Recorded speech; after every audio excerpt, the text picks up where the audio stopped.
L'acceptation. Est-ce qu'il y a une réelle acceptation? Est-ce que c'est simplement une histoire qu'on se raconte? Est-ce que l'acceptation, c'est un refuge à l'anxiété? Est-ce qu'à un moment donné, c'est pas juste une histoire que je me raconte pour continuer d'avancer? On va retrouver l'acceptation dans certains accompagnements psychologiques. On va retrouver l'acceptation dans l'univers de la spiritualité. Bien sûr, il faut être dans l'accueil, il faut être dans l'amour, etc. Donc, est-ce que c'est quelque chose de concret? Est-ce que l'acceptation est quelque chose de possible? Et qu'est-ce qu'il s'agit finalement d'accepter? Est-ce que c'est simplement un refuge à anxiété? Est-ce que l'acceptation, c'est pas une manière de nourrir nos mécanismes de défense? On va spontanément, si vous voulez, regarder ce que ça pourrait donner à travers l'énéagramme, puisque l'énéagramme raconte la manière dont le mental filtre l'expérience. Et naturellement, eh bien, on regarde les événements de manière différente. La charge émotionnelle va pouvoir être différente d'une personne à une autre. On va prendre un exemple.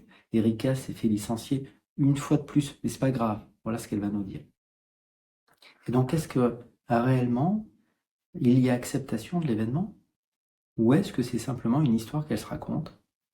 Et donc l'énéagramme, donc qui est la manière dont le mental filtre l'expérience, est tout sauf enfermant, parce que ça va raconter une dynamique, l'énéagramme. Ça va montrer finalement qu'est-ce qui se joue, notamment quand on est sous stress. À ce titre-là, eh bien, on va pouvoir trouver un mécanisme de défense premier pour chaque structure. Et donc, on va faire un tour d'horizon des 9 structures pour regarder qu'est-ce que ça peut donner. Est-ce qu'il y a vraiment une acceptation? Parce que parfois, on a l'impression qu'on a accepté un événement parce qu'on a travaillé dessus, parce que parfois, on a vu des thérapeutes, parce qu'il y a eu un accompagnement, comme je disais tout à l'heure. Et donc, pourquoi je propose ce petit moment? Parce que je le vois régulièrement, en réalité, en consultation. Certains sont persuadés d'avoir accepté quelque chose, que c'est derrière eux, alors qu'en réalité, si vous posez 2, 3 questions, vous vous rendez compte que tout de suite, la charge émotionnelle est encore là. Alors, j'ouvre une parenthèse, l'émotion n'a rien à voir avec une histoire qu'on va se raconter. Ça n'a rien à voir avec la peur, la colère, la tristesse, l'angoisse, l'humiliation et toutes ces émotions. Tous ces mots-là, en réalité, pointent vers quelque chose, bien évidemment. Mais un mot peut totalement être déconnecté de sa charge émotionnelle. Dire que je suis fou de rage n'exprime pas forcément ma rage. C'est un exemple. Donc, est-ce qu'il y a une réelle acceptation? Ou est-ce qu'en réalité, c'est peut-être pas tout à fait ça? Voilà, c'est ce qu'on va essayer de regarder maintenant. Donc on va faire un tout petit tour d'horizon sur ce mécanisme de défense premier qu'on va retrouver pour chaque structure.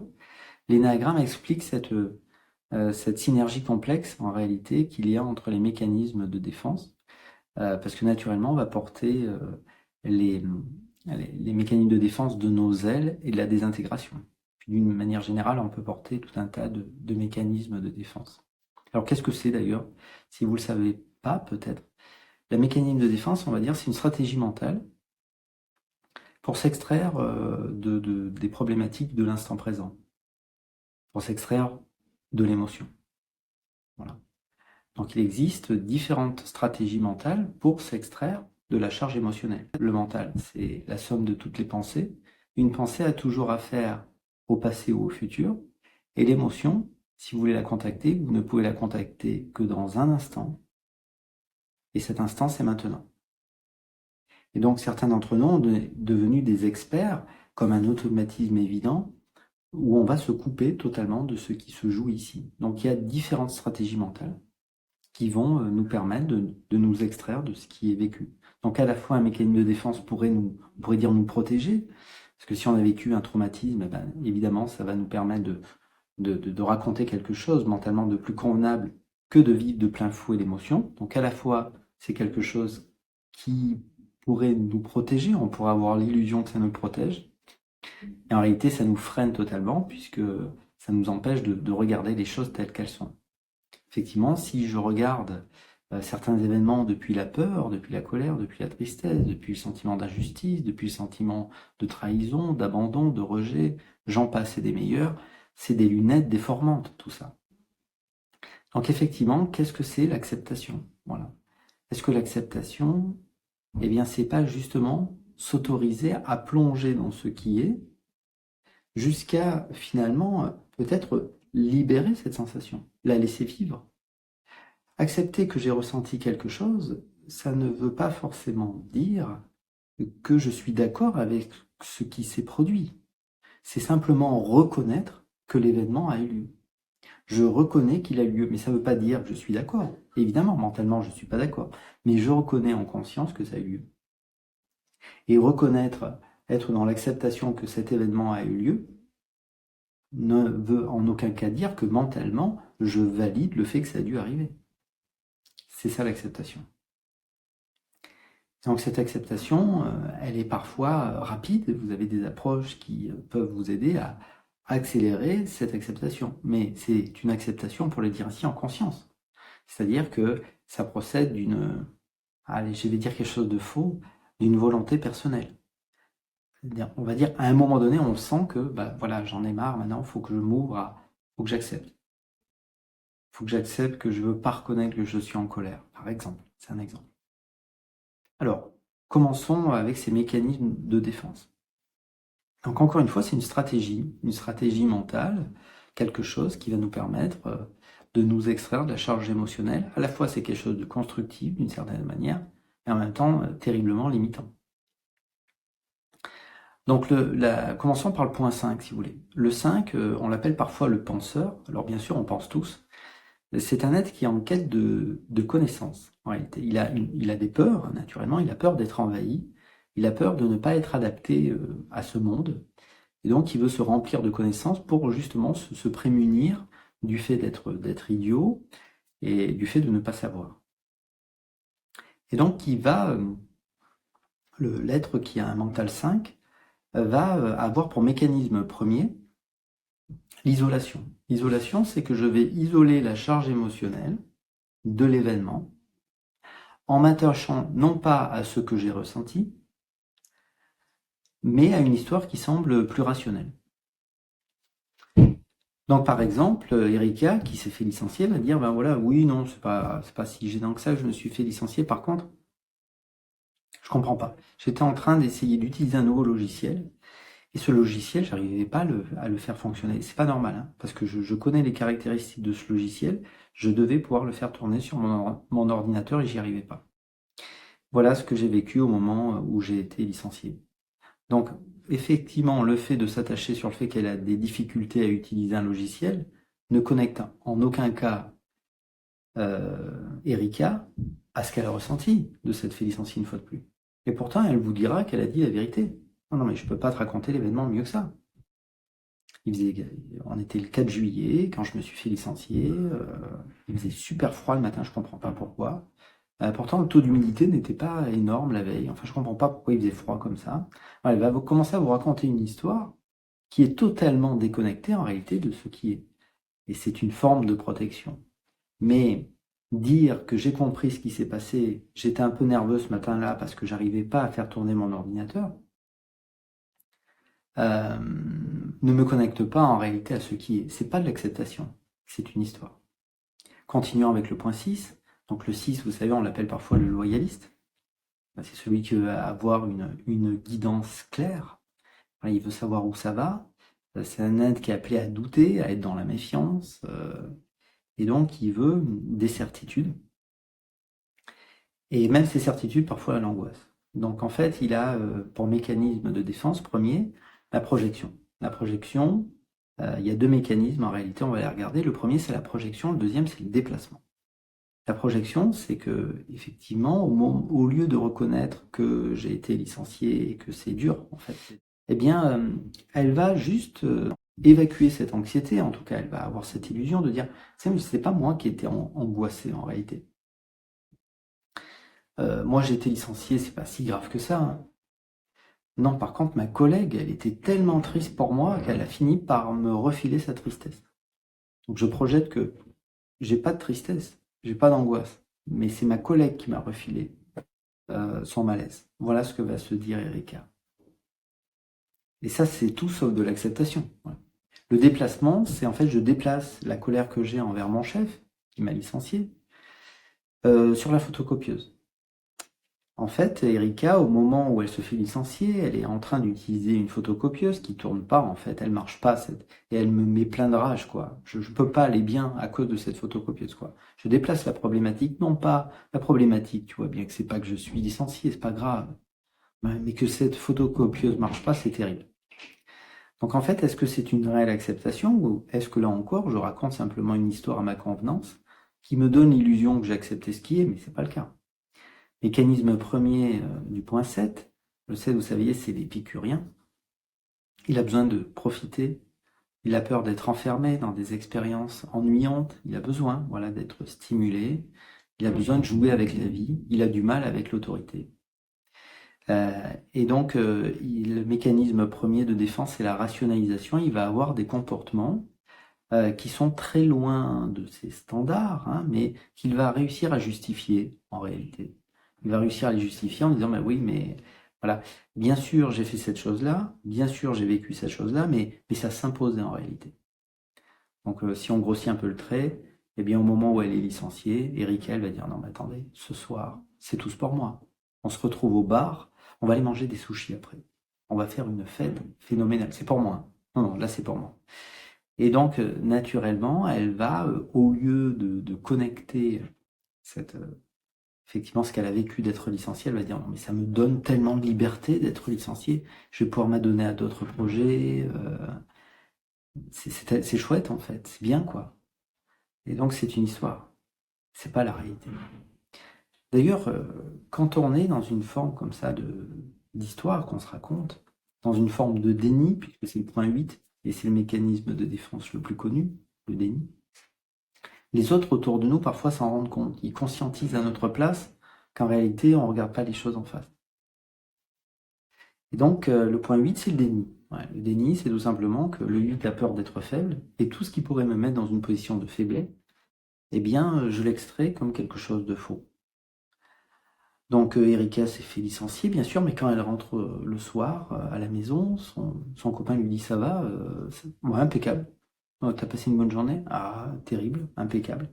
Il faisait pas trop chaud aujourd'hui, t'as vu, on était bien. Voilà.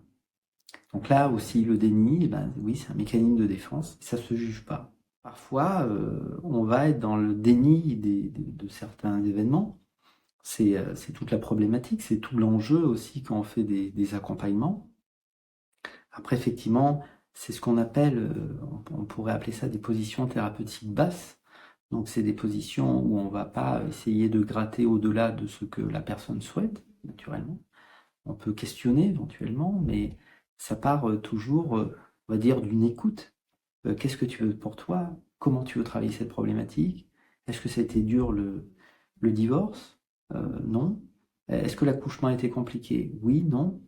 En fait, on va pouvoir potentiellement poser un certain nombre de questions. Et on ne va pas essayer d'emmener l'être là où il n'a pas envie. Donc, certains d'entre nous, oui, on est dans le déni. Et certains d'entre nous aussi, on a misé cher, on va pas se mentir, sur une histoire qu'on va se raconter, euh, comme si on avait fini par convenir d'une histoire qui allait me permettre de passer à autre chose. Mais convenir d'une histoire n'a rien à voir avec le fait d'être dans l'acceptation de nos émotions. Mécanisme de défense du point 9 énéagramme, qu'on appelle parfois le médiateur, celui qui a une tendance à arrondir les angles, qui ne veut pas de tension, qui ne veut pas que ça fasse de vagues, et qui a tendance à endormir son propre point de vue, eh bien c'est la narcotisation. Voilà, la narcotisation, c'est le fait d'avoir un comportement, de faire quelque chose qui me permet littéralement de ne pas regarder l'émotion. Donc, en sortant de son travail, Erika, elle va s'acheter un puzzle 15 000 pièces. Ça faisait longtemps que je voulais en faire un, je vais avoir du temps. Au lieu de regarder potentiellement à quel point elle est dans une situation compliquée, financièrement c'est compliqué, et puis elle avait besoin de travailler d'une manière générale, au lieu de regarder l'événement en face, elle va s'adonner à un comportement qui va lui permettre, là, encore une fois, d'être dans le déni, de ne pas regarder les choses en face, jusqu'au moment où les choses risquent de s'aggraver. Voilà. Donc encore une fois, comme je le disais tout à l'heure, les mécanismes de défense, même si on les regarde souvent de manière isolée, travaillent en synergie. Hein. Le point énéagramme, le 1 qu'on appelle parfois le perfectionniste, le réformateur, c'est la formation réactionnelle. On va faire quelque chose ou être quelque chose qui est à l'inverse de ce qui est attendu. Donc, au moment où elle est licenciée, toute l'équipe est assez triste pour elle, surtout que Erika est un maillon fort de l'entreprise, et elle rigole. C'est-à-dire, elle se marre, quoi. C'est le fou rire, quoi. Je sais pas, c'est de voir tout le monde triste. Je sais pas, je comprends pas pourquoi vous êtes triste. Et donc, elle va exprimer l'inverse. C'est la formation réactionnelle. Cela travaille aussi en synergie avec le point 2. Le point 2, c'est la répression. La répression, c'est le fait d'endormir les émotions. C'est-à-dire, quand ça va pas, je sais que ça va pas. Je sais que je suis pleine de colère. Je sais que j'ai de la vengeance en moi. Je sais que je suis frustrée. Je sais que je suis triste aussi. Mais au lieu de l'exprimer, au lieu d'être dans l'acceptation de ce que je ressens, je camoufle. Et comme je camoufle, comme on le voyait tout à l'heure, à l'instant, il faut que ça puisse s'exprimer d'une manière ou d'une autre. Au moment où je camoufle, ça peut même vouloir rire. Alors le 3, c'est l'identification. C'est-à-dire, je vais m'identifier à un modèle. Et ce modèle, je vais essayer d'acquérir toutes les caractéristiques de ce modèle. Et puis ça sera comme un mentor pour moi. Je vais atteindre ça. Quelle chance que je suis d'être licencié. Je vais enfin pouvoir ouvrir ma boutique de thé. Parce que c'est ce que je veux depuis toujours. Avoir une belle boutique de thé où je vais pouvoir vendre du thé du monde entier. Moi, j'ai de la chance quand même. C'est vraiment... ce licenciement, c'est presque une réussite en soi. Parce que grâce à ce licenciement, je vais pouvoir enfin faire quelque chose qui m'intéresse. Je perdais mon temps pour une entreprise qui ne me méritait pas. Là, tout va mieux, là. Là, heureusement, quelle chance d'être licencié. Et puis, il reste le point 4, la sublimation. C'est-à-dire toute cette souffrance que j'ai ressentie d'être licencié, je vais la transmuter. Je vais me mettre au piano, se dit Erika. Donc elle va se passionner pour le piano et elle va écrire des morceaux, elle va écrire des chansons. C'est ça la sublimation. C'est-à-dire je transforme, je transmute ma souffrance en quelque chose qui est convenable. Mais le fait de créer une belle œuvre, un beau morceau de piano, ne me fait pas réellement évacuer, pas forcément évacuer ce que j'ai ressenti. Sublimation. Voilà. Et donc, on peut se demander si on est dans l'acceptation ou si à un moment donné, parce que le mental est malin, on ne convient pas d'une histoire et que cette histoire, en réalité, on se la barbouille, littéralement. Le problème, c'est que si on ne gère pas nos émotions, elles risquent à un moment donné de ressortir, d'être revécues. Tout simplement parce que nos émotions, nos peurs, nos colères, nos tristesses, nos angoisses, nos rejets, tout ça, c'est tout simplement de l'énergie. Sur Terre, tout est énergie. Et si tout, c'est de l'énergie, et qu'on le veuille ou non, c'est une réalité scientifique, si tout, c'est de l'énergie, alors ça veut dire que si vous portez une émotion qui est de la colère, vous risquez de la rencontrer à un moment donné, la revivre plus tard dans la vie. Voilà pourquoi on va parler de reproduction transgénérationnelle. C'est pas tant qu'on reproduit quelque chose, c'est que des émotions qu'on portait, des énergies négatives, pour le dire ainsi, même si à un moment donné, tout cela n'existe plus vraiment, l'idée que ça soit positif ou négatif. C'est juste qu'il y a quelque chose à vivre. J'ai pas à me dire que j'avais pas à le vivre, que c'est négatif ou que c'est positif. C'est juste que je l'ai vécu, cet événement. Et ça t'a fait quoi te faire licencier en réalité? Et cette acceptation profonde, cette écoute profonde, naturellement, va nous permettre à un moment donné de voir les choses autrement. Donc soit je suis dans l'accueil de la vie, dans l'acceptation de ce qui est, de ce que je ne contrôle pas, parce que je le veuille ou non, je me suis fait licencier, se dit Erika. Donc soit je suis dans le déni de ce qui est, soit je ne reconnais pas que ça a eu lieu, soit je le reconnais. Et ça, encore une fois, vous avez des thérapeutes qui vont pouvoir vous aider à regarder ce qui s'est passé ici. Et curieusement, parfois, plus on va se laisser traverser par ce qui est, et plus ça va nous éclairer. Ça va nous permettre de poser un regard différent. Et ça peut être très rapide. Voilà, je prends souvent l'exemple du vélo. Erika fait du vélo, c'est sa passion. Erika fait du vélo, une seconde après, c'est sa phobie. Qu'est-ce qui s'est passé entre-temps? Elle s'est tombée, elle s'est brisé le genou. Et donc, à chaque fois qu'elle veut remonter sur un vélo, elle a la boule dans le ventre. Donc, pourquoi faudrait des semaines, des mois, des années de thérapie pour libérer cette fameuse seconde? Et donc, encore une fois, vous avez des thérapeutes, vous avez des approches qui réellement aident à libérer ces émotions. Il ne faut pas se gêner, hein. Faut pas se gêner. Si c'est votre souhait, vous allez trouver naturellement un thérapeute. C'est une question d'acceptation. Et à un moment donné, cette acceptation, on n'est pas dans l'acceptation parce que le thérapeute du coin nous a dit qu'il faut être dans l'acceptation. On est dans l'acceptation parce qu'à un moment donné, on se rend compte qu'on n'avance pas, en fait. Qu'en réalité, je peux avoir fait tout un tas de compréhensions très profondes, c'est mental, c'est pas réel. C'est pas, pour le dire ainsi, c'est pas corporel.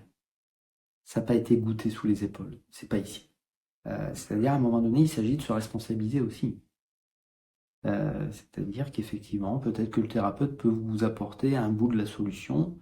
Je pense à la désensibilisation oculaire, par exemple, si vous avez vécu un choc, quelque chose de compliqué. Il y a tout un tas d'approches qui peuvent vous aider vraiment à vous laisser traverser, en fait, porter de l'attention. Qu'est-ce que j'ai ressenti? Mais on est devenus des experts tellement forts pour couper ce qui se joue ici, que oui, parfois on a besoin d'un coup de main, quoi.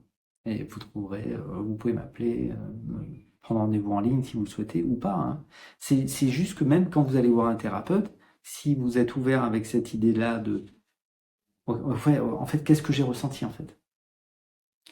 Euh, c'est pas grave si je tombe le masque une seconde ou quelques minutes. J'ai besoin, ouais, qu'est-ce que j'ai ressenti en fait? Qu'est-ce qu'Erika a ressenti quand elle s'est fait licencier? Voilà. Peut-être à bientôt, voilà. Au revoir.